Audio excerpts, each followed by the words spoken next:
Bharat Ratna doctor Bhimrao Ambedkar ಅವರಿಗೆ ಕೋಟಿ ಕೋಟಿ ನಮನ. ಇವರ ಜೀವನವನ್ನು ಆಧರಿಸಿ ಈ ಧಾರಾವಾಹಿಯನ್ನು ನಿರ್ಮಿಸಲಾಗಿದೆ. ರಾಷ್ಟ್ರಕ್ಕೆ, ರಾಷ್ಟ್ರದ ಜನರಿಗೆ ಅಂಬೇಡ್ಕರರ ಕೊಡುಗೆ ಅಪಾರ. ಹಲವಾರು ಅಧಿಕೃತ ಪುಸ್ತಕಗಳನ್ನು ಆಧರಿಸಿ ಈ ಕಥೆಯನ್ನು ತಮ್ಮ ಮುಂದೆ ಇಡಲಾಗಿದೆ. ಈ ಧಾರಾವಾಹಿಯನ್ನು ವಾಹಿನಿಯು ನಿಷ್ಠೆಯಿಂದ ನಿರ್ಮಿಸಿದ್ದು, ಬಾಬಾ ಸಾಹೇಬರ ಜೀವನ ಮತ್ತು ಸವಿಸಿದ ಹಾದಿ ಪ್ರತಿಯೊಬ್ಬರಿಗೂ ಸ್ಫೂರ್ತಿ ನೀಡುತ್ತದೆ ಎಂಬುದನ್ನು ವಾಹಿನಿಯು ಬಲವಾಗಿ ನಂಬಿದೆ.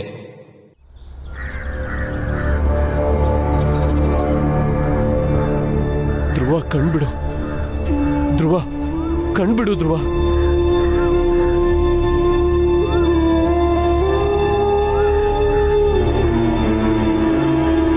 ಅಪ್ಪ, ಧ್ರುವಂಗೆ ಏನಾಗಿದೆ? ಯಾಕೆ ಕಣ್ಬಿಡ್ತಾ ಇಲ್ಲ? ಡಾಕ್ಟರ್ ಸಾಹೇಬ್ರೆ, ಡಾಕ್ಟರ್ ಸಾಹೇಬ್ರೆ, ಯಾಕೋ ಇವನು ಕಣ್ಣೇ ತೆಗಿತಾ ಇಲ್ಲ. ಇವನು ಉಳಿಯೋದು ತುಂಬಾ ಕಷ್ಟ ಇದೆ ರಾಮ್ಜಿ.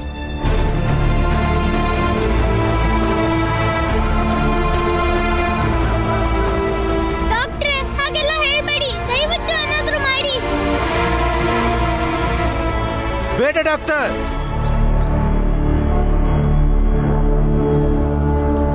ನೀವು ಮುಟ್ಟೋ ಹಾಗಿಲ್ಲ. ನೋಡಿ, ಚಿದಾನಂದ್ರು ಇಲ್ಲೇ ಇದ್ದಾರೆ.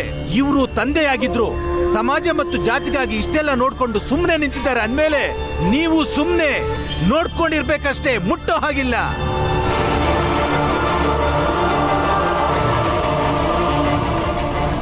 ಡಾಕ್ಟರ್ ಸಾಹೇಬ್ರೆ,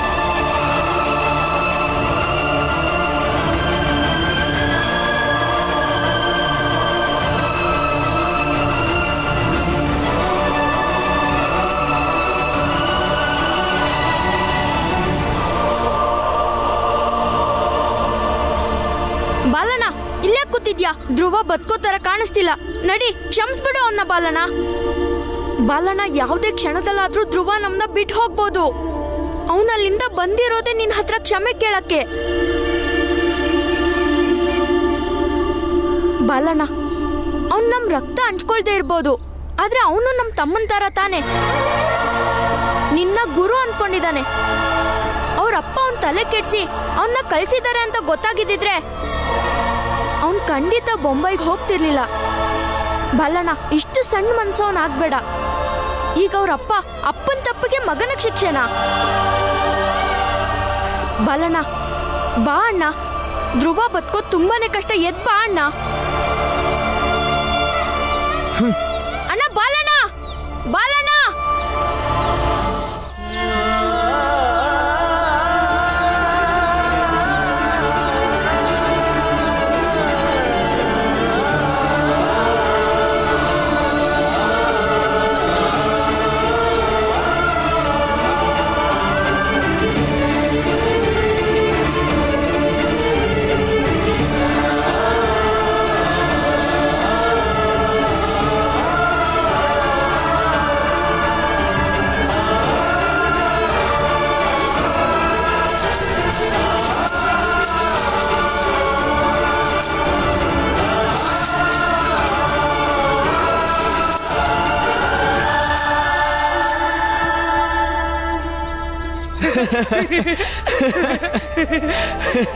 ನೀನೊಂಥರನಪ್ಪ, ನಿನ್ ಜೀವನಾನೇ ವಿಚಿತ್ರ. ಹಾ, ನನ್ ಜೀವನದಲ್ಲಿ ನಡೆಯೋದೆಲ್ಲ ವಿಚಿತ್ರನೇ. ಈ ಮರ ನೋಡ್ತಿದ್ಯಲ್ಲ, ಹಾ, ಇದ್ರಲ್ಲೇನಿದೆ? ನನ್ ಪ್ರಾಣ. ನಿಮಗೆ ಗೊತ್ತಾ ಬಾಲಣ್ಣ, ನಾನ್ ಚಿಕ್ಕವನಿದ್ದಾಗ ನಾನ್ ಪದೇ ಪದೇ ಹುಷಾರಿಲ್ದೆ ಮಲಗ್ತಿದ್ದೆ. ಪ್ರತಿಯೊಂದ್ಸಲನೂ ತುಂಬಾನೇ ಹುಷಾರ್ ತಪ್ತಿದ್ದೆ. ವೈದ್ಯರಿಗೂ ಏನು ಗೊತ್ತಾಗ್ತಿರ್ಲಿಲ್ಲ.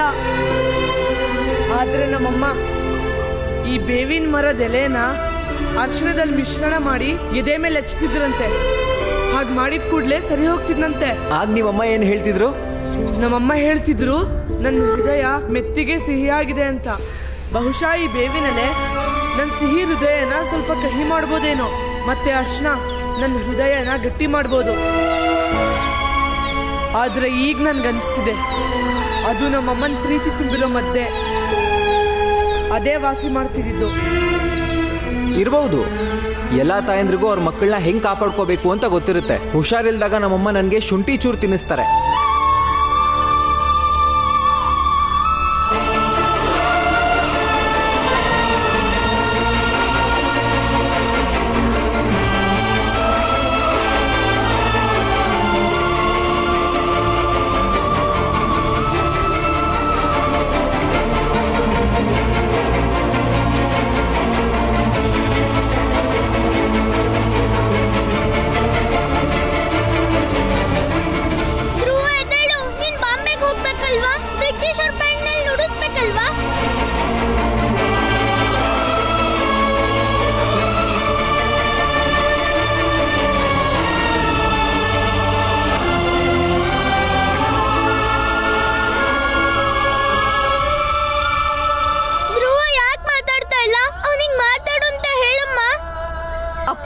ಹತ್ರ ಹೋಗಿದಾರಲ್ಲ, ಮಾತಾಡ್ತಾರೆ ಇರು. ಆತಂಕ ಪಡೋದ್ ಬೇಡ, ಅವನ್ಗೇನು ಆಗಲ್ಲ.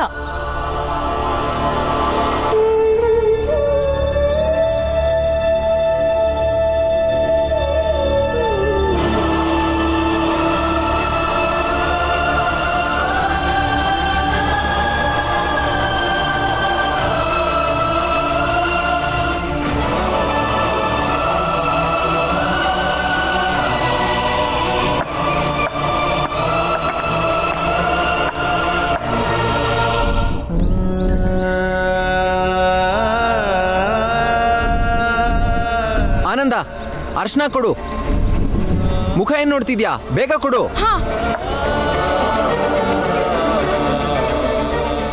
ಧ್ರುವನಮ್ಮ ಕೂಡ ಹೀಗೆ ಮಾಡ್ತಿದ್ಲು. ಭಗವಂತ ನನ್ನ ಮಗನ್ಗೇನು ಆಗದಿರೋ ಥರ ನೋಡ್ಕೊಳ್ಳು.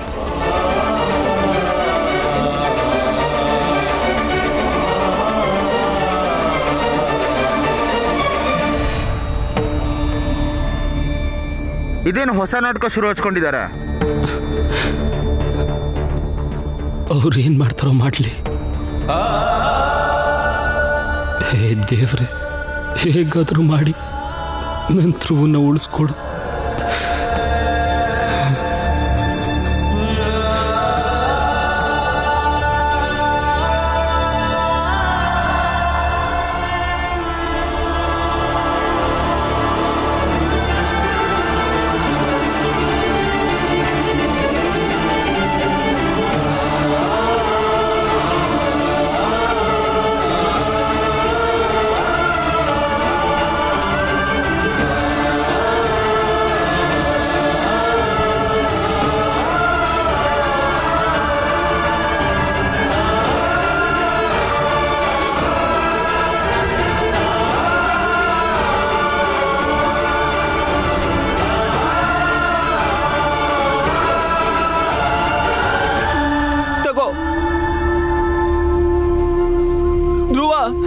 ಧ್ರುವ, ಹೇಳು ಧ್ರುವ.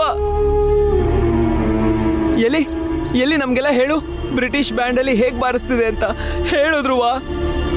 ನಮ್ ಸಂಗೀತಕ್ಕಿಂತ ಅವ್ರ ಸಂಗೀತ ಹೇಗ್ ಬೇರೆ ಆಗಿದೆ ಹೇಳು ಧ್ರುವ. ಇದೆಲ್ಲ ನನಗೂ ಗೊತ್ತಾಗ್ಬೇಕು ತಾನೆ. ಹೇಳು ಧ್ರುವ, ಕಣ್ಬಿಡು ಧ್ರುವ.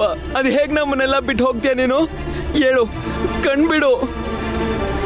ನಿಮ್ಮಮ್ಮ ಹೇಳ್ತಿದ್ರಲ್ವಾ, ನಿನ್ ಮನ್ಸು ಸಿಹಿ ಆಗಿದೆ, ಮೃದುವಾಗಿದೆ ಅಂತ. ಇಲ್ಲಿ ನೋಡು, ಔಷಧಿ ಹಚ್ತಾ ಇದ್ದೀನಿ. ಈಗ ನಿನ್ ರೋಗ ಪೂರ್ತಿ ವಾಸಿ ಆಗುತ್ತೆ. ಅರ್ಶನ ಕೂಡ ಹಚ್ತಾ ಇದ್ದೀನಿ. ಈಗ ಎಲ್ಲ ಗುಣ ಆಗುತ್ತೆ. ಹೇಳು ಧ್ರುವ. ನಿಮ್ಮಪ್ಪ ಜಾತಿ ಹೆಸರಲ್ಲಿ ಮೋಸ ಮಾಡಿ ನಿನ್ನ ಬಾಂಬೆ ಕಳಿಸ್ಬಿಟ್ರು. ಅದರಿಂದಾನೇ ತಾನೇ ನಾವಿಬ್ರು ಬೇರೆ ಬೇರೆ ಆಗಿದ್ದು. ಹೇಳು ಧ್ರುವ, ನಾನೇನು ಅಂತ ಎಲ್ರಿಗಿನ್ನೂ ತೋರ್ಸೋಕಿದೆ. ನಾನು ನಿನ್ ಜೊತೆ ಬೊಂಬಾಯಲ್ಲಿ ಬ್ರಿಟಿಷ್ ಬ್ಯಾಂಡಲ್ಲಿ ನುಡಿಸ್ಬೇಕು. ಹೇಳು ಧ್ರುವ, ಕಣ್ಬಿಡು ಧ್ರುವ.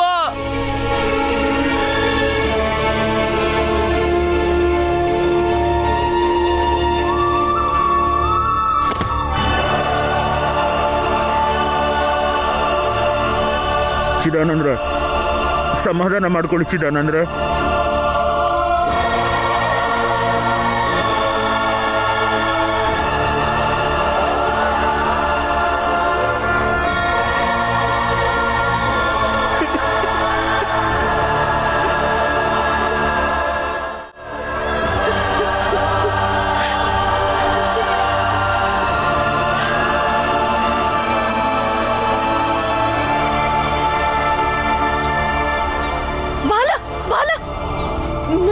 ನೋಡಲ್ಲಿ ಧ್ರುವ,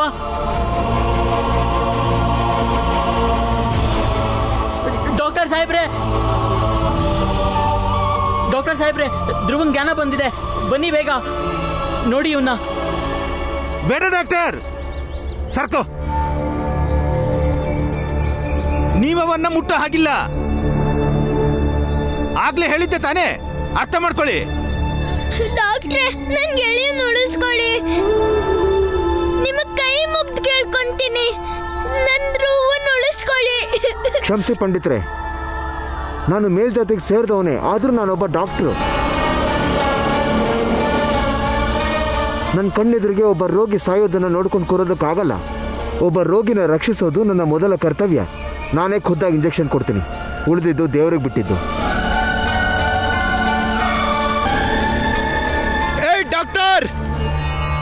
ತಪ್ಪು ಮಾಡ್ತಿದ್ಯಾ? ನೋಡಿ, ನಾನು ಓದಿ ಡಾಕ್ಟರ್ ಆಗಿರೋದು ಈ ಕೆಲಸ ಮಾಡೋದಕ್ಕೆ. ಡಾಕ್ಟರ್ ಆಗಬೇಕು ಅಂತ ಓದೋವಾಗ ನಾನು ಪ್ರಮಾಣ ಮಾಡಿದ್ದೀನಿ. ಮಾತನ್ನು ಉಳಿಸ್ಕೊಳ್ಳೇಬೇಕಲ್ವಾ? ಇಂಜೆಕ್ಷನ್ ತಗೊಂಡ್ ಬಾ.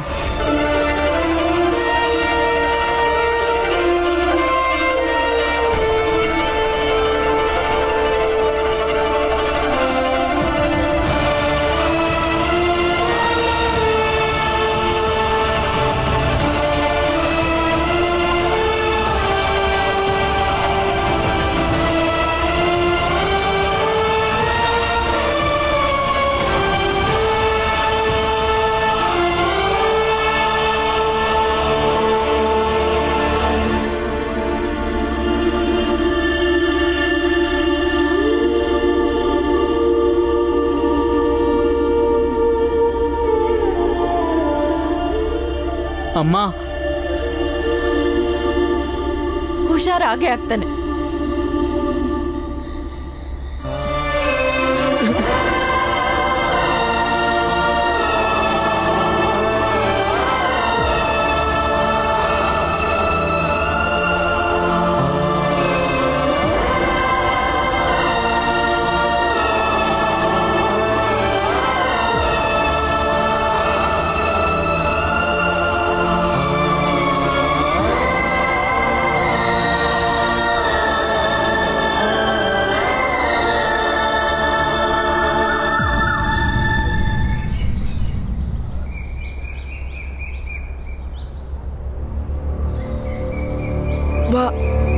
ಬಾಲ ಬಾಲ ಅಣ್ಣ. ಧ್ರುವ ಎದ್ದ. ಎದ್ಯಾ?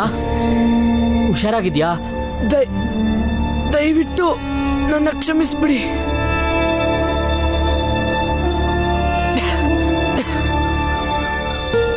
ಅಯ್ಯೋ ಬಾಲಣ್ಣ, ಬಾಯ್ಲಿ. ಮೊದ್ಲು ನೀನ್ ಹುಷಾರಾಗು. ಹ, ಬಾಲಣ್ಣ ಹತ್ರ ಆಮೇಲೆ ಬೇಕಾದ್ರೆ ಮಾತಾಡ್ಬೋದು.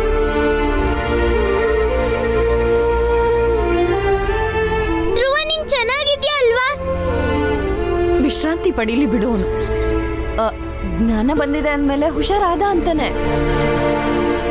ಆನಂದ, ಭೀಮಾ, ಡಾಕ್ಟರ್ ಸಾಹೇಬ್ರ ಹತ್ರ ಹೋಗಿ ಧ್ರುವಂಗೆ ಜ್ಞಾನ ಬಂತು ಅಂತ ಹೇಳಿ ಬೇಗ ಬೇಗ. ಹಂಗೆ ಮಲ್ಗಿರು ಧ್ರುವ. ಡಾಕ್ಟ್ರೆ, ಧ್ರುವಂಗೆ ಎಚ್ಚರ ಆಗಿದೆ.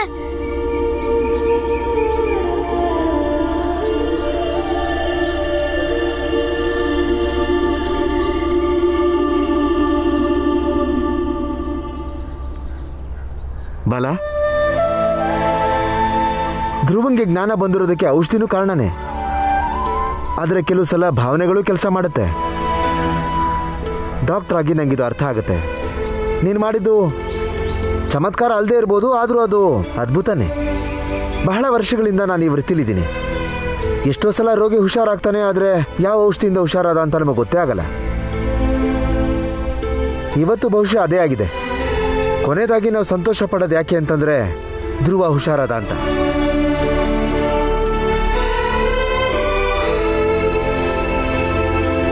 ಬಾಲಣ್ಣ ಇಷ್ಟೊಂದು ಬೇಜಾರಾಗಿದ್ದನ್ನ ನಾನು ಇವತ್ತೇ ನೋಡಿದ್ದು.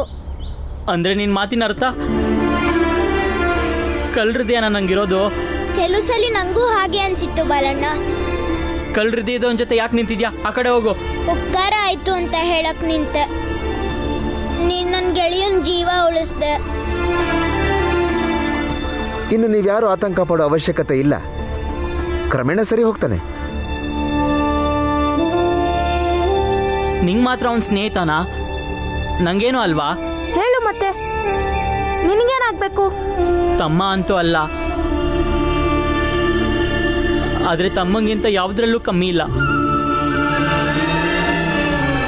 ನಾನಿನ್ ತಮ್ಮ ಆಗಿದ್ರೆ ಇಲ್ಲಿಗೆ ಬಾ. ಅಲ್ಲಿ ಯಾಕೆ ನಿಂತಿದ್ಯಾ?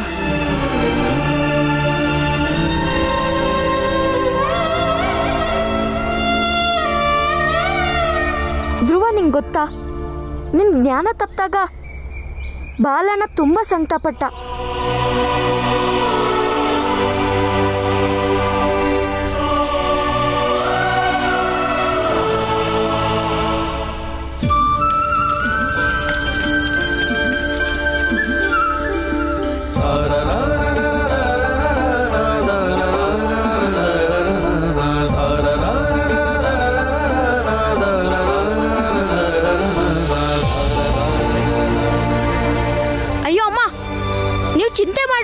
ಇಲ್ಲಿ ಬಂದಿದ್ದೀರಲ್ವಾ ಸರಿ ಹೋಗ್ತಾರೆ.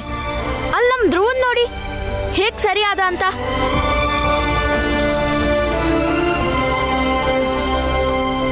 ಬಾಲಣ್ಣ ಅಮ್ಮ ಅದೇನ್ ನೋಡು ಹೋಗು. ಏನ್ ಧ್ರುವ? ಬಾಲಣ್ಣ, ಆ ಬ್ರಿಟಿಷ್ ಬ್ಯಾಂಡ್ ನಲ್ಲಿ ಎಲ್ರು ತುಂಬಾ ವಿಚಿತ್ರವಾಗಿ ನುಡಿಸ್ತಾರೆ ಗೊತ್ತಾ. ನಾವು ಬಾರಿಸೋದ್ರಲ್ಲಿ 4 ತಾಳ ಇರತ್ತಲ್ವಾ, ಅವ್ರ ಕಡೆ 14 ತಾಳ ಇರುತ್ತೆ. ಇನ್ನೂ ಒಂದ್ ವಿಷಯ ಗೊತ್ತಾ ನಿನ್ಗೆ? ಅಲ್ಲಿರೋ ಜನರಿಗೆ ನಮ್ಮೂರಿನ ಹಾಡುಗಳಂದ್ರೂ ತುಂಬಾ ಇಷ್ಟ ಆಗತ್ತೆ. ನಿಂಗೆಲ್ಲಿ ಇಂಗ್ಲಿಷ್ ಬರುತ್ತೆ?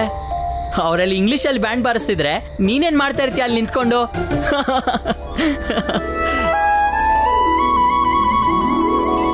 ಅಪ್ಪ ಸಲ್ಯೂಟ್. ಇಲ್ಲಿ ಇನ್ಚಾರ್ಜ್ ಡಾಕ್ಟರ್ ಯಾರು? ಸರ್ ನಾನೇ. ಸುತ್ತೋಲೆ ಪ್ರಕಾರ ನಿನ್ನ ಪ್ರದೇಶ ನನ್ನ ವ್ಯಾಪ್ತಿಗೆ ಬರುತ್ತೆ ಡಾಕ್ಟರ್. ಇನ್ಮೇಲೆ ಈ ಆಸ್ಪತ್ರೆ ನನ್ನ ಕಸ್ಟಡಿನಲ್ಲಿರುತ್ತೆ. ಇಡೀ ಕೇರಿಗಳ ಮೇಲೆ ನಮ್ಮ ಅಧಿಕಾರಿ ಕಣ್ಣಿಟ್ಟಿರ್ತಾರೆ. ಯಾರಿಗೆ ಏನೇ ಅವಶ್ಯಕತೆ ಇದ್ರೂ ನಾವು ಅದನ್ನು ಪೂರೈಸ್ತೀವಿ. ಸಾಹೇಬ್ರೆ, ಇವರು ರಾಮ್ಜಿ ಸತ್ಪಾಲ್ ಅಂತ ನಮ್ಮ ಸೇನೆಯಲ್ಲಿ ಸುಬೇದಾರ್ ಆಗಿದ್ದರು. ಅವರೆಲ್ಲ ಅವ್ರ ಕುಟುಂಬದವರು.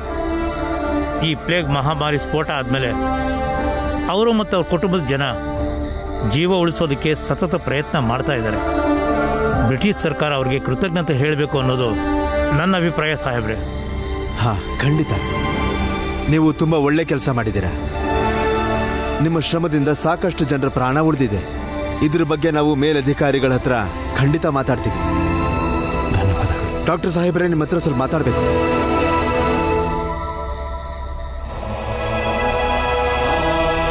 ಇಡೀ ದೇಶದಲ್ಲಿ ಬ್ರಿಟಿಷರ ದಬ್ಬಾಳಿಕೆ ಜನರ ನೆಮ್ಮದಿನ ಕೆಡಿಸಿದೆ. ಆದರೆ ಇಲ್ಲೇನೋ ಗೊತ್ತಿಲ್ಲ, ನಮಗೆ ಸಹಾಯ ಮಾಡೋದಕ್ಕೆ ಬಂದಿದ್ದಾರೆ. ಇದು ನಿಜವಾಗ್ಲೂ ತುಂಬ ಒಳ್ಳೆ ವಿಷಯನೇ. ನಿಮ್ಮ ಮಾತು ನಿಜ ಗುರುಗಳೇ. ಈ ಅಧಿಕಾರಿ ಭಾರತೀಯರು, ಅದಕ್ಕೆ ನಮ್ಮ ಜನರ ಕಷ್ಟ ಅರ್ಥ ಮಾಡ್ಕೊಂಡಿದ್ದಾರೆ. ಇವ್ರ ಜಾಗದಲ್ಲಿ ಇನ್ಯಾರೇ ಇದ್ದಿದ್ರು ಹೇಗೆ ನೋಡ್ಕೋತಿದ್ರು ಅಂತ ಯೋಚಿಸಕ್ಕೂ ಆಗಲ್ಲ. ಹೌದು ಪರಂಜನ, ಏನೋ ನಮ್ಮ ಅದೃಷ್ಟ ಚೆನ್ನಾಗಿದೆ. ನಮಗೆ ಭಾರತೀಯ ಅಧಿಕಾರಿಗಳೇ ಸಿಕ್ಕಿದ್ದಾರೆ. ಸರಿಯಾಗಿ ಹೇಳಿದ್ರಿ ಗುರುಗಳೇ.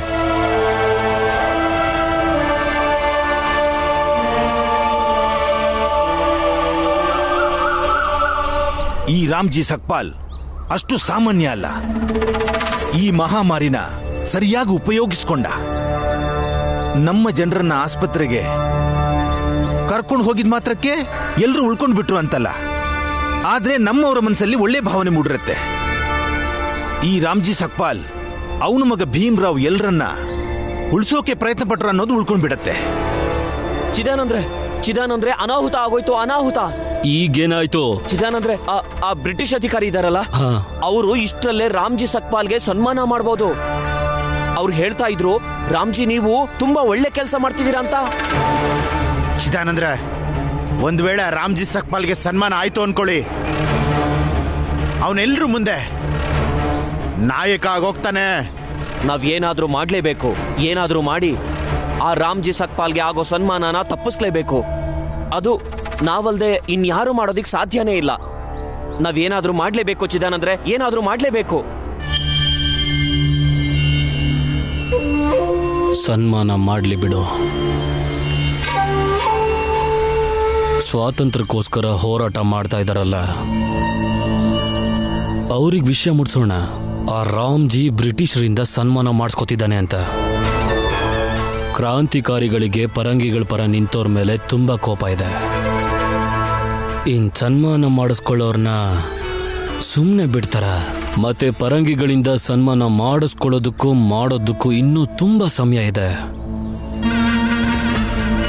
ಪೂನಾದಲ್ಲಿ ನಮ್ಮವರು ಒಂದಷ್ಟು ಜನ ಇದ್ದಾರೆ, ಪರಂಗಿಗಳ ಶತ್ರುಗಳು.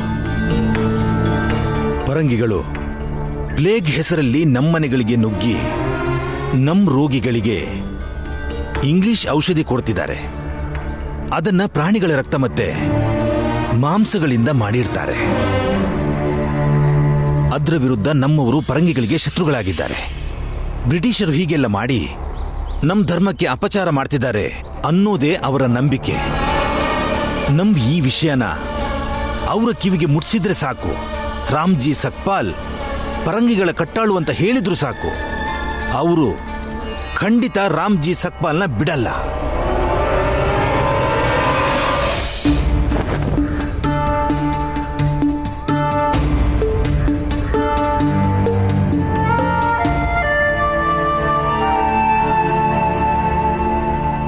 ನಂಗಿವತ್ತು ನಿಜವಾಗ್ಲೂ ಹೆಮ್ಮೆ ಅನ್ನಿಸ್ತಾ ಇದೆ. ನಾವೆಲ್ಲ ಒಟ್ಟಾಗಿ ಈ ಮಹಾಮಾರಿ ವಿರುದ್ಧ ಹೋರಾಡಿ ಸಂಪೂರ್ಣವಾಗಿ ಈ ಊರಿಂದ ನಿರ್ಮೂಲನೆ ಮಾಡಿದ್ದೀವಿ. ನಮಗೆಲ್ಲ ಇದೊಂದು ಅಗ್ನಿ ಪರೀಕ್ಷೆ ಆಗಿತ್ತು. ಧೈರ್ಯವಾಗಿ ಎದುರಿಸಿ ಇದನ್ನ ನಾವು ಗೆದ್ದಿದ್ದೀವಿ. ಈ ರೋಗ ಸದ್ಯಕ್ಕೆ ನಿರ್ಮೂಲನೆ ಆಗಿದೆ, ಆದರೂ ಕೂಡ ನಾವು ಬಹಳ ಎಚ್ಚರವಾಗಿರಬೇಕು. ಈ ರೋಗದ ವಿರುದ್ಧ ಹೋರಾಡಿದ್ದಕ್ಕೆ ಬ್ರಿಟಿಷ್ ಸರ್ಕಾರ ನಿಮಗೆ ಅಭಿನಂದನೆ ಸಲ್ಲಿಸೋದಕ್ಕೆ ಇಚ್ಛಿಸುತ್ತೆ. ಮುಖ್ಯವಾಗಿ ರಾಮ್ಜಿ, ನಿಮಗೆ ಧನ್ಯವಾದ. ರಾಮ್ಜಿ, ನಾನು ಕೇಳ್ಪಟ್ಟೆ ನೀವು ಬ್ರಿಟಿಷ್ ಸೇನೆಯಲ್ಲಿ ಕೆಲಸ ಮಾಡಿದ್ರಂತೆ. ಇಂಥ ಸಂದಿಗ್ಧ ಪರಿಸ್ಥಿತಿಯಲ್ಲಿ ಸಮಯ ಪ್ರಜ್ಞೆಯಿಂದ ಕೆಲಸ ಮಾಡಿ ಜನರನ್ನ ಆಸ್ಪತ್ರೆ ಕರ್ಕೊಂಡು ಬರೋ ಕೆಲಸ ಮಾಡಿದರೆ ಈ ಸೇವೆನ ಪರಿಗಣಿಸಿ ಬ್ರಿಟಿಷ್ ಸರ್ಕಾರ ನಿಮಗೆ ಗೌರವ ಸಲ್ಲಿಸೋದಕ್ಕೆ ಬಯಸುತ್ತೆ. ಇದು ಸರ್ಕಾರಕ್ಕೂ ಹೆಮ್ಮೆಯ ವಿಷಯ.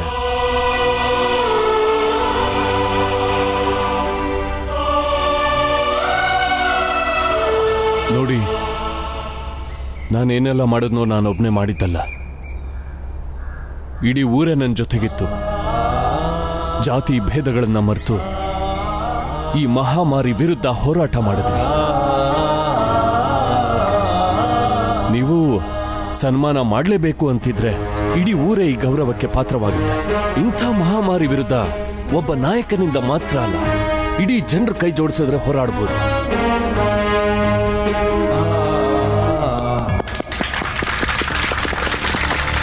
ಚಿದಾನಂದ್ರೆ, ನಮ್ಮವರು ಕೂಡ ಚಪ್ಪಾಳೆ ಹೊಡಿತಿದ್ದಾರೆ ನೋಡಿ.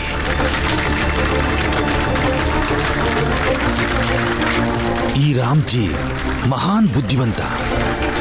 ಅವನು ಸನ್ಮಾನ ಸ್ವೀಕರಿಸದೆ ನಮ್ಮೆಲ್ಲರ ಮುಖದ ಮೇಲೆ ಹೊಡೆದಿದ್ದಾನೆ. ಸರಿ, ಹಾಗಾದ್ರೆ ಇಡೀ ಊರಿಗೆ ಸನ್ಮಾನ ಮಾಡಲಾಗುತ್ತೆ.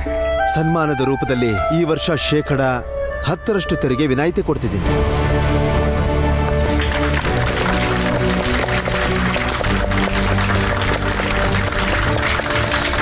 ರಾಮ್ಜಿ, ನೀವೆಲ್ಲರೂ ಇಲ್ಲಿಂದ ಹೊರಡ್ಬೋದು. ಉಳಿದ ಕೆಲಸಗಳನ್ನ ನಮ್ಮ ಸರ್ಕಾರ ನೋಡ್ಕೊಳ್ಳುತ್ತೆ. ಸರಿ, ಧನ್ಯವಾದ ಸಾಹೇಬ್ರೆ. ಧನ್ಯವಾದ.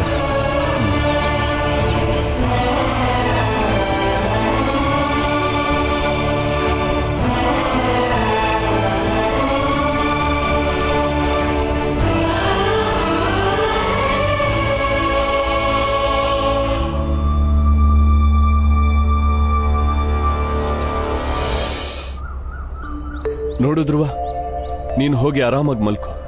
ಅಷ್ಟರಲ್ಲಿ ನಾವು ಅಡುಗೆ ಮಾಡ್ಕೊಂಡು ಬರ್ತೀವಿ. ಸರಿಯಪ್ಪ, ನಾನು ಧ್ರುವನ್ ಜೊತೆನೇ ಇರ್ತೀನಿ. ಬೇಡ ಭೀಮಾ, ನೀನ್ ಮನೆಗೆ ಹೋಗು, ನಾನು ಧ್ರುವನ್ ಜೊತೆಗಿರ್ತೀನಿ. ಸರಿ ಬಿಡಿ, ನೀವಿಬ್ರು ಮಾತಾಡ್ಕೊಂಡಿರಿ. ನೀವಿಬ್ರು ಬ್ರಿಟಿಷ್ ಬ್ಯಾಂಡ್ ಬಗ್ಗೆ ಮಾತಾಡುವಾಗ ನಾನಲ್ಲಿದ್ದು ಏನ್ ಮಾಡ್ಲಿ? ನಡೀರಿ, ಒಳಗೆ ಹೋಗಿ. ಬನ್ನಿ ಮಕ್ಕಳ. ಅದ್ಕೆ ಹಾ, ಬಂದೆ. ಬಂದ್ರ ನೀವು? ನೀರ್ ತಗೊಂಡ್ ಬರ್ತೀನಿ ರೀ.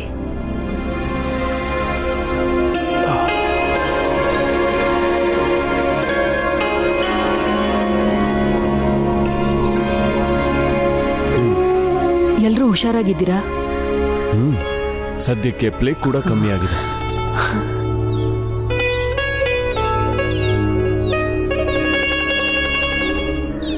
ಗಂಗಾ ಎಲ್ಲಿ? ಒಳಗಡೆ ಇದ್ದಾಳೆ. ನಿಮ್ಗೆ ಗೊತ್ತಲ್ಲ, ಸುಮ್ಮನೆ ಕೂತಿದ್ ಕಡೆನೆ ಕೂತ್ಕೊಂಡಿದ್ದಾಳೆ.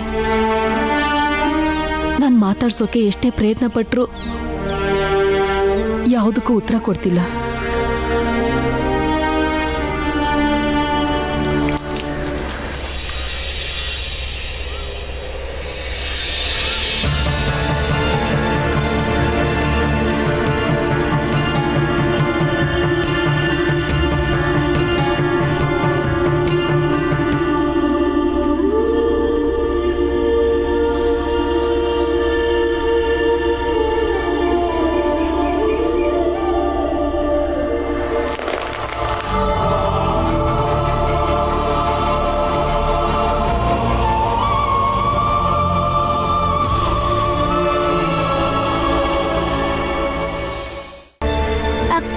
ಕೆಲವೊಂದ್ಸಲ ಅನ್ಸುತ್ತೆ ಈ ಕಲ್ಗಳು ತಾವೇ ಯಾಕೆ ಮುಂದೆ ಹೋಗಲ್ಲ, ಸ್ವಲ್ಪ ಮುಂದೆ ಹೋಗ್ತಿದ್ದಾಗೆ ನಿಂತು ಹೋಗುತ್ತೆ, ತಾನಾಗೆ ಇಲ್ಲ ಬೇರೆ ಏನಕ್ಕಾದ್ರೂ ನಿಂತು ಬಿಡುತ್ತೆ.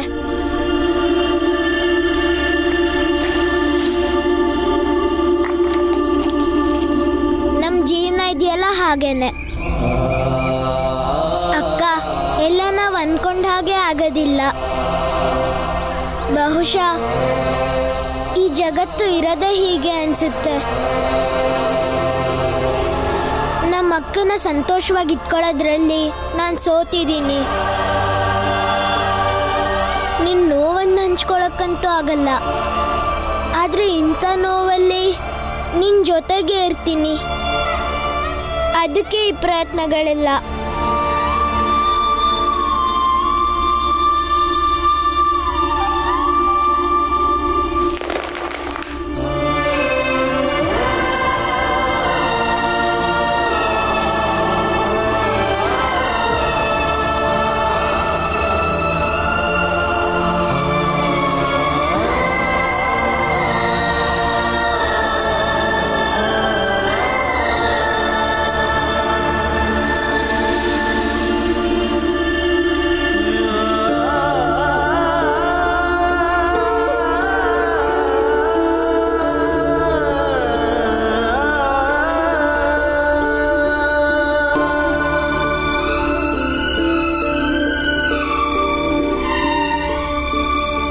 ತಗೋ.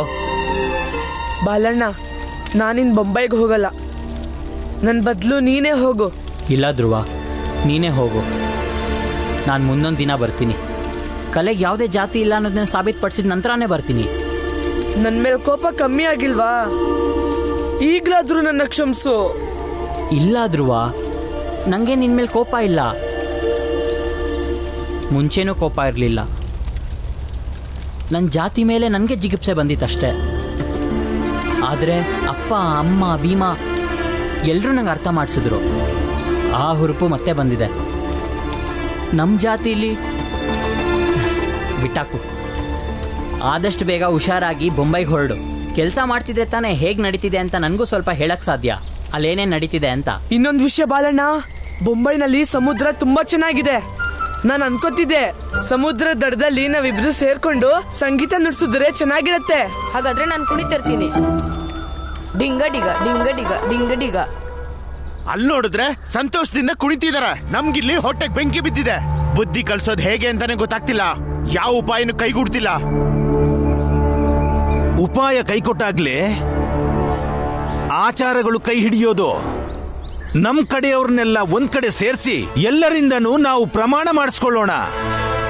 ಅವನಿಗೆ ಎಚ್ಚರಿಕೆ ಕೊಡೋಣ ನಮ್ಮ ಆಚಾರದ ಬಗ್ಗೆ, ನಮ್ಮ ಧರ್ಮದ ಬಗ್ಗೆ. ಈ ಸಮಾಜದಿಂದ ಆ ರಾಮ್ಜಿ ಮತ್ತವನ ಕಡೆಯವ್ರನ್ನೆಲ್ಲ ಬಹಿಷ್ಕಾರ ಹಾಕೋಣ. ಈ ಬಹಿಷ್ಕಾರ ಎಲ್ಲಿವರೆಗೂ ಇರ್ಬೇಕು ಅಂದ್ರೆ ಆ ರಾಮ್ಜಿ ಮತ್ತವನ ಕಡೆಯವರೆಲ್ಲ ಈ ಊರ್ ಬಿಟ್ಟು ಹೋಗೋ ತನಕ ಇರ್ಬೇಕು. ಇದೆಲ್ಲ ಆಗೋ ಮಾತ ಪಂಡಿತರ? ಆಗೋದಲ್ಲ, ಆಗೋ ತರನೇ ನಾವು ಮಾಡ್ಬೇಕು. ನಾವು ಎಲ್ರಿಗೂ ಹೇಳೋಣ, ಒಂದ್ ವೇಳೆ ಅವ್ರು ನಮ್ಮ ಮಾತು ಕೇಳದೆ ಹೋದ್ರೆ ನಮ್ಮ ಜಾತಿಯಿಂದಾನೇ ಬಹಿಷ್ಕಾರ ಹಾಕ್ತೀವಿ ಅಂತ ಹೇಳೋಣ.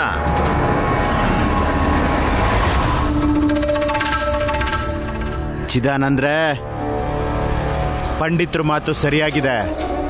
ನಮ್ಮ ಸಮಾಜದ ಜನರು ಊಟ ಬೇಕಾದ್ರೂ ಬಿಡ್ತಾರೆ, ಆಚಾರನ ಬಿಡೋದಿಲ್ಲ. ಹಾಗಾದ್ರೆ ಕೇಳಿಸ್ಕೊಳ್ಳಿ, ಬನ್ನಿ ಹೇಳ್ತೀನಿ.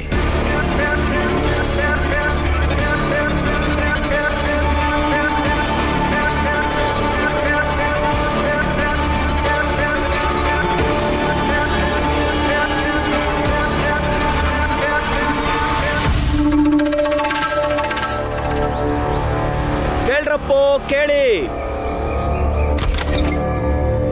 ಮೇಲಿನ ಕೇರಿಯವರೆಲ್ಲ ಕೇಳಿಸ್ಕೊಳ್ಳಿ. ಪ್ಲೇಗ್ ನ ಆರ್ಭಟ ಕಮ್ಮಿ ಆದ ನಂತರ ಎಲ್ಲಾ ಜನರು ದೇವರ ಮೇಲೆ ಪ್ರಮಾಣ ಮಾಡೋ ಕಾರ್ಯ ಶುರುವಾಗುತ್ತೆ. ದೇವರು ನಮ್ಮ ಮೇಲೆ ಕೋಪಿಸ್ಕೊಂಡಿದ್ದಾನೆ. ಅವನ್ ಕೋಪನೇ ಈಗ ನಮ್ಮೆಲ್ರ ಮೇಲೂ ಪ್ಲೇಗ್ ರೂಪದಲ್ಲಿ ಬಂದಿರೋದು. ಮುಂದೆ ಯಾರಿಗೊತ್ತು ಯಾವ ರೂಪದಲ್ಲಿ ಬರುತ್ತೆ ಅಂತ. ಆದ್ದರಿಂದ ನಾವೆಲ್ಲರೂ ನಮ್ಮ ಸಮಾಜವನ್ನ ಮತ್ತೆ ಸ್ಥಾಪನೆ ಮಾಡಬೇಕಾಗಿದೆ. ಪ್ಲೇಗ್ ಸ್ವಲ್ಪ ಮಟ್ಟಿಗೆ ಕಮ್ಮಿ ಆಗಿರೋದ್ರಿಂದ ಚಿದಾನಂದರು ಪ್ರತಿಯೊಂದು ಕೇರಿಗಳಿಂದ ಪ್ರತಿನಿಧಿಗಳನ್ನ ಅವ್ರ ಮನೆಗೆ ಬರೋದಿಕ್ ಹೇಳಿದ್ದಾರೆ.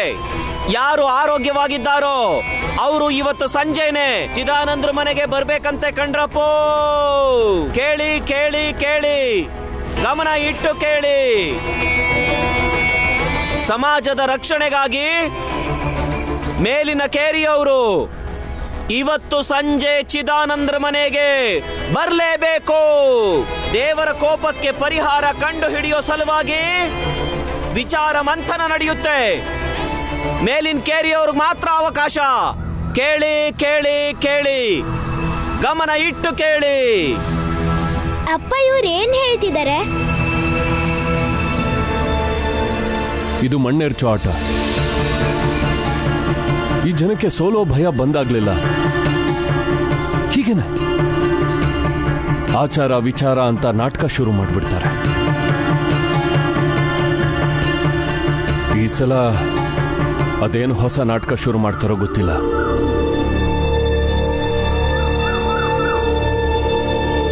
ಬನ್ನಿ.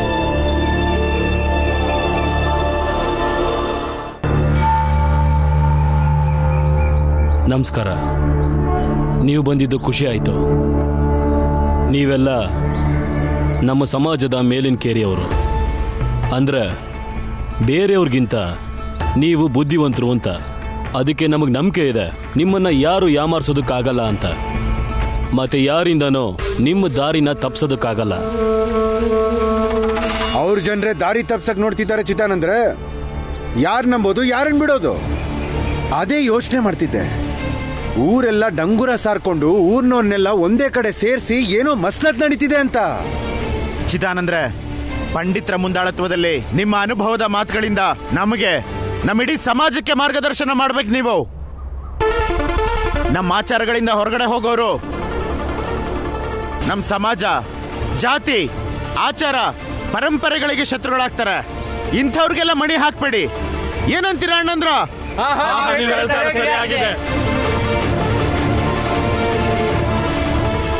ಅನುಮತಿ ಕೊಡಿ ಪಂಡಿತರ. ಒಳ್ಳೇದಾಗ್ಲಿ. ಇವತ್ತು ಸಮಯ ಕೂಡಿ ಬಂದಿದೆ. ನಮ್ಗೆ ಎಲ್ಲದಕ್ಕಿಂತ ಮೇಲೂ ನಮ್ಮ ಧರ್ಮನೇ ಆಗಿರ್ಬೇಕು. ಈಗ ಅದೆಂಥದೇ ಪರಿಸ್ಥಿತಿ ಆಗಿರಲಿ, ಅವನ್ನೆಲ್ಲ ಮೀರಿ ನಾವೆಲ್ಲ ಒಗ್ಗಟ್ಟಾಗಿ ನಮ್ಮ ಸಮಾಜ, ನಮ್ಮ ಆಚಾರಗಳನ್ನ ಕಾಪಾಡ್ಕೋಬೇಕು. ಕೆಲವರು ಬೇಕು ಅಂತಾನೆ ನಮ್ಮ ದಾರಿ ತಪ್ಪಿಸೋದಕ್ಕೆ ನಮ್ಮ ಮುಂದೆ ಬರ್ತಾರೆ. ಆದ್ರೆ ಇಂಥವ್ರೆದುರಿಗೆ ನಾವು ಇನ್ನಷ್ಟು ಎಚ್ಚರ ಆಗಿರೋದು ತುಂಬಾನೇ ಮುಖ್ಯ. ಅಂದ್ರೇನು? ನಿಮ್ ಮಾತಿನ ಅರ್ಥ ಚಿದಾನಂದ್ರೆ, ಪ್ಲೇಗ್ ಅಂತ ಸನ್ನಿವೇಶದಲ್ಲಿ ರಾಮ್ಜಿ ಅಂತವ್ರು ಮುಂದೆ ಬಂದು ಎಲ್ರಿಗೂ ಸಹಾಯ ಮಾಡಿದ್ದು ಸರಿ ಇಲ್ಲ ಅಂತಾನ? ಎಲ್ಲ ಸ್ವಾರ್ಥಕ್ಕೋಸ್ಕರ ಅಂತಾನ? ನೀವೇನ್ ಹಾಗೆ ನೋಡ್ತಾ ನಿಂತಿದ್ದೀರಾ? ನೀವೇನಾದ್ರೂ ನೋಡೋ ಹಾಗಿದ್ರೆ ಇವ್ರನ್ನ ನೋಡಿ, ಮತ್ತೆ ನಿಮ್ಮನ್ನ ನೀವೊಂದ್ಸಲ ನೋಡ್ಕೊಳ್ಳಿ. ಆಗ ನಿಮ್ಗೆ ಅರ್ಥ ಆಗುತ್ತೆ ಯಾವ್ದು ಸರಿ, ಯಾವ್ದು ತಪ್ಪು ಅಂತ.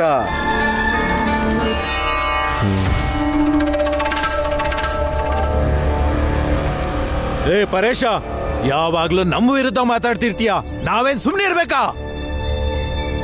ನಮ್ಮನ್ನೆಲ್ಲ ಏನ್ ದಡ್ರು ಅನ್ಕೊಂಡಿದ್ಯಾ? ನಿನ್ನ ಅಣ್ಣಂದ್ರ, ಏನೆಲ್ರು ನಿಂತ್ಕೊಂಡು ನೋಡ್ತಾ ಇದ್ದೀರಾ? ಸಮಾಜ ಘಾತಕನ ಅಂತ್ಯವಾಗ್ಲಿ. ಕೊಂದ್ ಹಾಕಿ, ಕೊಂದ್ ಹಾಕಿ. ಹೋಗಿ.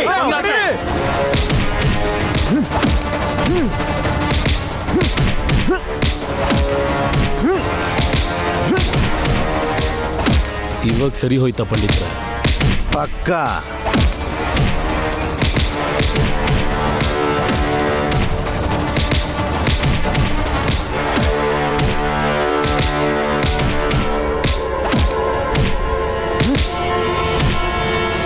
ಒಳ್ಳೆ ಕೆಲಸ ಮಾಡಿದ್ರಿ. ನಮ್ಮ ಸಮಾಜದ ವಿರುದ್ಧ, ಧರ್ಮ ಮತ್ತು ಆಚಾರಗಳ ವಿರುದ್ಧ ನಿಂತ್ಕೊಳ್ಳೋ ಪಾಪಿಗಳಿಗೆ ಶಿಕ್ಷೆ ಕೊಡ್ತಾ ಬಂದ್ರೆ ಆಗ ಎಲ್ರಿಗೂ ಗೊತ್ತಾಗತ್ತೆ ನಾವೆಲ್ಲರೂ ಒಟ್ಟಿಗಿದ್ದೀವಿ, ನಮ್ಮಲ್ಲಿ ಒಗ್ಗಟ್ಟಿದೆ ಅಂತ. ಏನಂತೀರಿ? ನೀವೆಲ್ಲ ನಮ್ ಜೊತೆ ಇರೋದಾದ್ರೆ ಇಲ್ಲಿರೋ ಬುಟ್ಟಿಯಿಂದ ಒಂದು ಹೂವನ್ನ ತಗೊಂಡು ಈಗಲೇ ಶಪಥ ಮಾಡಿ, ನಾವು ಒಟ್ಟಿಗೆ ಯಾವುದೇ ಕೆಲಸ ಶುರು ಮಾಡಿದ್ರು ಅದನ್ನ ಮುಗಿಸೋವರೆಗೂ ನಾವು ಸುಮ್ಮನೆ ಕೂರೋದಿಲ್ಲ ಅಂತ. ನಾವು ಶಬ್ದ ಮಾಡ್ತೀವಿ. ಮಂಗೇಶ,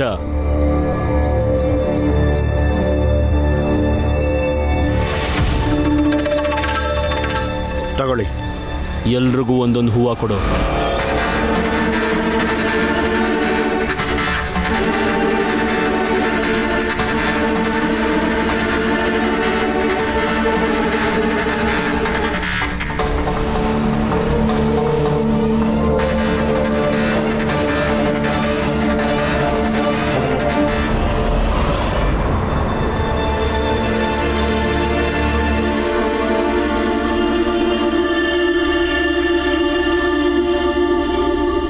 ವಿಷಯ ಯಾಕೆಲ್ರೂ ಸೇರಿರೋದು?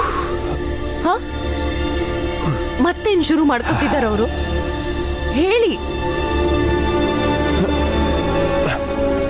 ಹತ್ರ ಹೋಗೋದಕ್ಕೆ ಸಾಧ್ಯನೇ ಆಗ್ಲಿಲ್ಲ. 4 ಕಡೆಯಿಂದಲೂ ಜನರೇ ಇದ್ರು. ಅದಕ್ಕೆ ಅವ್ರ ಮಾತನ್ನ ಕೇಳಿಸ್ಕೊಳಕ್ಕಾಗ್ಲಿಲ್ಲ. ಕೇಳಿಸ್ಕೊಳ್ಳೋದಕ್ಕೆ ಪ್ರಯತ್ನ ಪಟ್ಟೆ, ಆದ್ರೆ ನನ್ನ ಯಾರೋ ನೋಡಿದ್ರು ಅಲ್ಲಿ. ಅದಕ್ಕೆ ಬಂದೆ. ಒಳ್ಳೆ ಕೆಲಸ ಮಾಡಿದ್ರಿ. ಏನ್ ನಡೀತಾ ಇದೆ ಅಂತ ಒಂದು ಗೊತ್ತಾಗ್ತಾ ಇಲ್ಲ. ಅದೇನಾದ್ರೂ ಮಾಡ್ಕೊಳ್ಳಿ, ನಮಗ್ ತೊಂದರೆ ಕೊಡ್ಲಿಲ್ಲ ಅಂದ್ರೆ ಸಾಕು.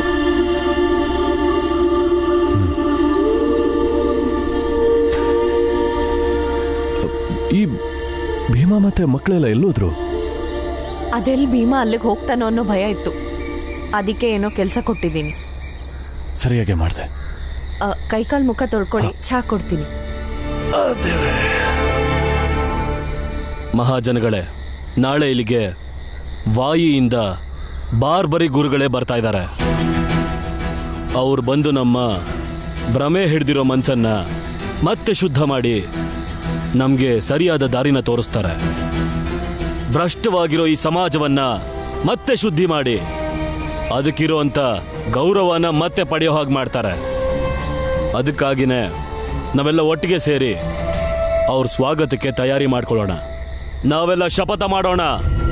ನಾವು ಬಾರ್ಬರಿ ಗುರುಗಳ ಮಾತನ್ನ ಚಾಚು ತಪ್ಪದೇನೆ ಒಂಚೂರು ಪ್ರಶ್ನೆ ಮಾಡದೆ ಅದನ್ನ ಪಾಲಿಸ್ತೀವಿ. ಜೊತೆಗೆ ಇನ್ನೂ ಒಂದು ಶಪಥ ಮಾಡೋಣ.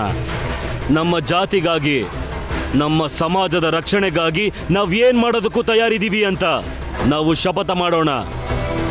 ಅವರ ಅಪ್ಪಣೆ ಬಂದ್ರೆ ನಮ್ಮ ಪ್ರಾಣ ಕೊಡೋಕ್ಕೂ ಸಿದ್ಧ ಅಂತ. ಮತ್ತೆ ವಿರೋಧಿಗಳ ಪ್ರಾಣನ ತೆಗೆಯೋಕ್ಕೂ ಹಿಂಜರಿಯಲ್ಲ. ಹೌದು, ನಾವು ಶಪಥ ಮಾಡ್ತೀವಿ. ನಾವು ಶಪಥ ಮಾಡ್ತೀವಿ. ಈಗ ನೀವೆಲ್ಲ ನಿಮ್ ಕೇರಿಗೆ ಹೋಗಿ ಅಲ್ಲಿರೋ ನಿಮ್ ಜನಕ್ಕೂ ಶಪಥ ಮಾಡೋದಕ್ಕೆ ಹೇಳಿ, ಅವ್ರಿಗೆ ಮನವೊಲಿಸಿ. ನಾಳೆ ಬೆಳಗ್ಗೆ ಗುರುಗಳು ಬಂದ್ಮೇಲೆ ಅವ್ರು ತೋರಿಸ್ಕೊಟ್ಟ ದಾರಿಲಿ ಸಮಾಜದ ಸುಧಾರಣೆ ಮಾಡೋ ಕೆಲಸ ಮಾಡೋಣ. ಈಗ ಸದ್ಯಕ್ಕೆ ನಮ್ಮ ದಡ್ಡತನದಿಂದ ಈ ಸಮಾಜ ಸಾವಿರಾರು ಪಾಪಿಗಳ ಕೂಪ ಆಗೋಗಿದೆ. ಇಲ್ಲಿಗೆ ಯಾವ ಪ್ರಾಣಿ ಬೇಕಾದ್ರೂ ಬಂದು ಮೇಯ್ಕೊಂಡು ಹೋಗ್ತಾ ಇದೆ. ಅದಕ್ಕೇನೆ ಆ ಪ್ರಾಣಿಗಳನ್ನ 4 ಕಡೆಯಿಂದ ಕಟ್ಟಾಕಿ ನಾವೆಲ್ಲ ಸೇರಿ ಅವಕ್ಕೆ ತಕ್ಕ ಶಿಕ್ಷೆಯನ್ನ ಕೊಡ್ಬೇಕು. ಅವಶ್ಯಕತೆ ಬಿದ್ದರೆ ಅದ್ರ ಪ್ರಾಣ ತೆಗೆಯೋಕ್ಕೂ ಹೇಸಬಾರ್ದು. ಏನಂತೀರಾ? ಹಾಗೆ ಮಾಡೋಣ. ಹೇಳಿ ಬಾರ್ಬರಿ ಗುರುಗಳಿಗೆ, ಬಾರ್ಬರಿ ಗುರುಗಳಿಗೆ. ಇಲ್ಲೇ ಬಿಸಾಕಿ. ನಡೀರಿ. ಬಂದ್ಯ ಮಗ? ಪರೇಶ, ಪರೇಶ, ಏನಾಯ್ತು ಮಗ? ಯಾರು ಹೀಗ್ ಮಾಡಿದ್ದೆ ನಿಂಗೆ? ಪರೇಶ, ಪರೇಶ, ನೋಡಿಲ್ಲಿ, ನೋಡಿಲ್ಲಿ, ಏನಾಯ್ತು? ನಿಮ್ಮಮ್ಮ ಇಲ್ಲಿದ್ದಾಳೆ, ಒಂದ್ಸಲ ನೋಡು ಪರೇಶ. ಎದ್ದೇಳು, ಎದ್ದೇಳು ಪರೇಶ.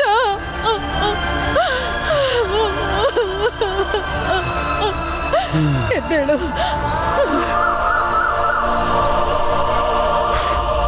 ಇನ್ನೂ ಪ್ಲೇಗ್ ಪೂರ್ತಿ ಹೋಗಿಲ್ಲ. ನಾವು ತುಂಬಾ ಎಚ್ಚರವಾಗಿರ್ಬೇಕು.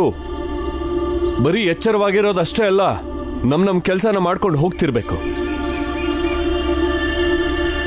ಸರಿ ಆನಂದಣ್ಣ, ನೀನ್ ತಯಾರಾಗು, ನಾವು ಶಾಲೆಗೆ ಹೊರಡೋಣ. ಸರಿ, ನಡಿ. ಬೇಡ ಭೀಮಾ, ನೀವಿಬ್ರು ಇವತ್ತು ಶಾಲೆಗೆ ಹೋಗದೇ ಇದ್ರೇನೆ ಒಳ್ಳೇದು. ಯಾಕಣ್ಣ? ಮೇಲಿನ ಕೇರಿಯವರು ಬೇರೆ ಏನೋ ಉಪಾಯ ಮಾಡ್ದಂಗಿದೆ. ಅವ್ರಿಗೆಲ್ಲ ದಾರಿ ತೋರಿಸೋದಕ್ಕೆ ಅಂತ ಬಾರ್ಬರಿ ಗುರುಗಳು ಬರ್ತಾ ಇದ್ದಾರೆ. ಅಂದ್ರೆ ಬಾಯಲ್ಲಿರೋ ಬಾರ್ಬರಿ ಗುರುಗಳ ಅಂದ್ರೆ ಪ್ರಚೋದನಕಾರಿ ಭಾಷಣ ಮಾಡೋರು ತಾನೆ. ತಮಗ್ ತಾವೇ ಗುರುಗಳು ಅಂತ ಹೇಳ್ಕೊಂತಾರೆ, ಮತ್ತೆ ಜನರ ತಲೆ ಮೇಲೆ ಕಾಲಿಟ್ಟು ಆಶೀರ್ವಾದ ಮಾಡೋರಲ್ವಾ? ಹೌದು, ಅದೇ ಬಾರ್ಬರಿ ಗುರುಗಳೇ. ಅವ್ರು ಬರೋಕ್ಕೂ ಮುಂಚೆನೆ ಇವರೆಲ್ಲ ಸೇರಿ ಕುಲಕರ್ಣಿ ತಲೆಗೆ ಕಲ್ಲಲ್ಲಿ ಹೊಡೆದು ಕಳ್ಸಿದ್ದಾರೆ. ಏನ್ ಹೇಳ್ತಿದ್ಯಾ?